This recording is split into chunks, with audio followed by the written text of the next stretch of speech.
I've received lots of questions and comments in response to my video about my parking charge notice, so I'm going to address a few of those in this video because I think they're quite relevant, and I think it will be very interesting for me to play this out as a barrister, knowing exactly how this system works and telling you exactly what happens, how it happens, and how they respond or don't respond, and each of the steps that I take to fight this parking charge notice, which I believe was unfair because my parking permit was displayed quite visibly from the point at which the attendant would have stood to issue the parking charge notice.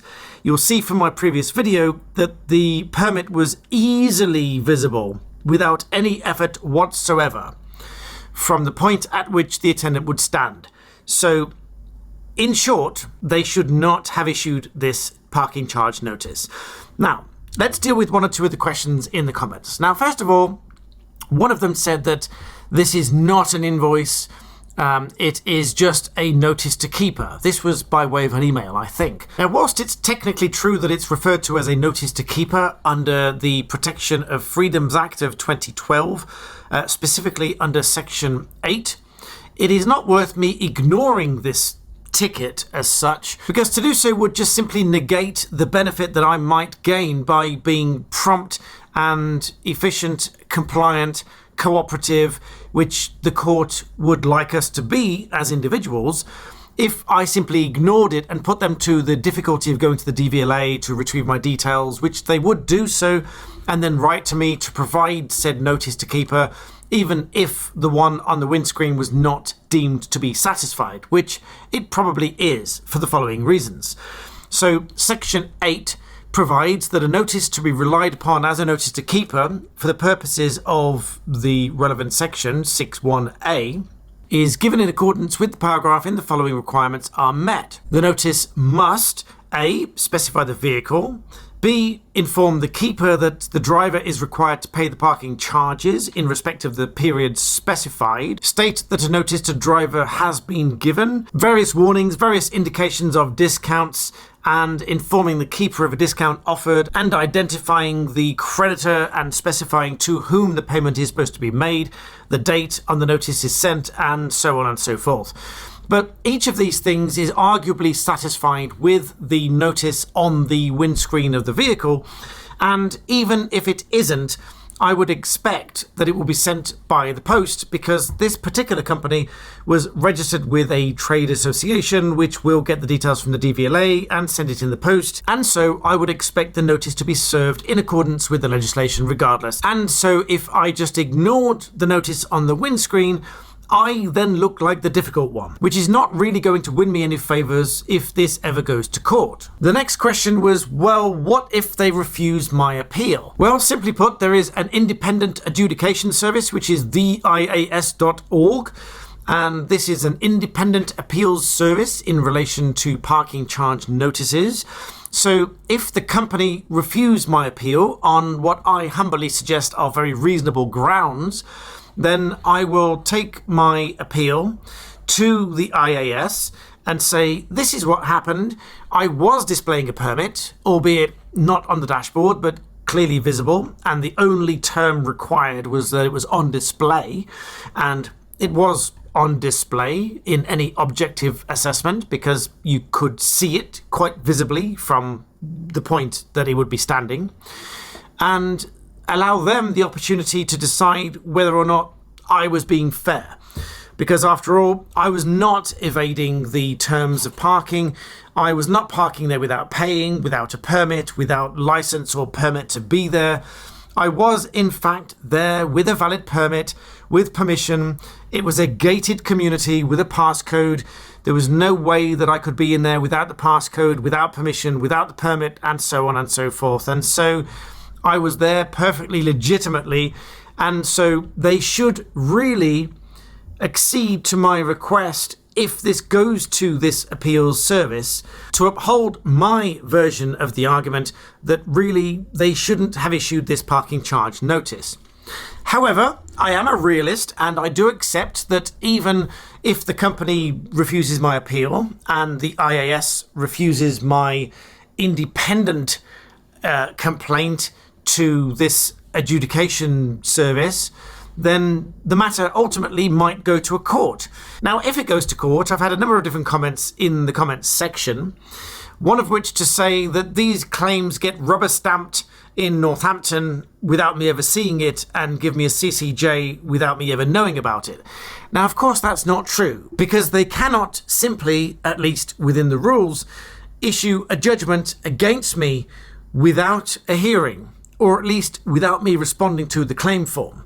Now, if they did do that, I would simply apply to set it aside with my costs of doing so.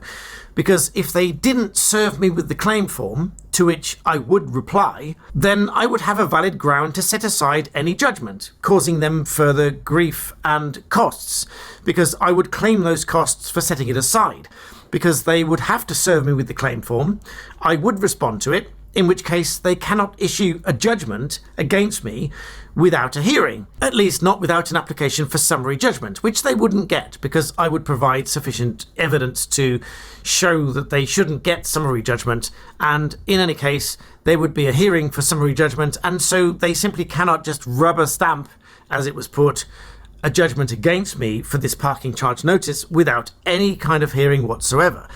But let's move along. Let's say that it does go to a full hearing. I will turn up and I will provide my evidence that I've just described. And even before doing so, there might be a small claims mediation service, because this would be allocated to the small claims track because of the low value. And there'd be a directions questionnaire, such as, where would I like this to be heard? And as an individual, I would say that I want it to be heard in my local area, which is not the local area for the company that issued this parking charge notice. So they would have to travel, or pay somebody to travel, or pay somebody locally to represent the case if they were to come to court to argue this against me. Because I'm an individual, I would ask for this to be heard in my local court, which the court would grant under the civil procedure rules because I'm an individual. And it would be a huge waste of time and energy for everybody to turn up, because this is quite a silly matter, because I did have a permit, it was visible, it was so-called on display, even though it wasn't on the dashboard. It was quite feasibly blown off the dashboard onto the seat, because why on earth would it be on the seat otherwise? It was on the seat either because it just fell off the dashboard, or was blown off the dashboard by the wind because the windows were ajar because of the summer heat. Now, either way, this shouldn't really be wasting court's time. But another question in the comments was, well, what is it going to cost them to take me to court to have this heard? Very interesting question, and that depends on what they ultimately claim. Because the fee is £100, but if they add, let's say, £200 or more, then that will determine the court fee. Now, up to £300, the court fee, just for filing the claim, will be £35. More than £300, as in £300 and 1 penny, up to £500, the court issue fee would be £50. But then, that's not the only fee. There would then be a hearing fee, which I've flipped to another screen to determine what this is. The latest EX50 form tells me that the hearing fees for a small claims track claim would be for up to £300. The hearing fee will be £27 on top of the initial filing fee. If they claim between £300 and a penny and £500, the hearing fee would be £59. I very much doubt they'll claim more than £500, but if they did, that would be £85. And then the issue fee would be £70, but I doubt that would be the case. But those would be the fees if they do want to take this to court. Now, the next question is, well, what if they take me to court and win? Well, on the one hand, you might think of this as a CCJ against me, which is a county court judgment, which technically would only kick in if I don't pay within 28 days, which of course I would if the court found against me. There's a small technicality there in that I would need to get a certificate that I've paid the judgment to send to my credit reference agencies to prove that I've paid it, so they should not have this on my credit reference file. against me. And now for most people, a CCJ on your credit file is very bad news because it stays there for 6 years. But I'm fortunate in that I don't have any debts and I don't intend to have any debts, so a CCJ wouldn't really make any difference to me. But to most people, it would. It would make a significant difference because that would prevent you from getting credit cards, loans, maybe even mobile phone contracts and all sorts of things. So that would be a serious issue. So if I went all the way to court and let's say I lost, then I paid the judgment, I would then still have to chase the certificate to prove that I've paid the judgment to prevent this going on my credit file, which would indeed be quite a significant hassle. Most people would say, it's just not worth it. Just pay the £60, which is the reduced amount if I pay within 14 days.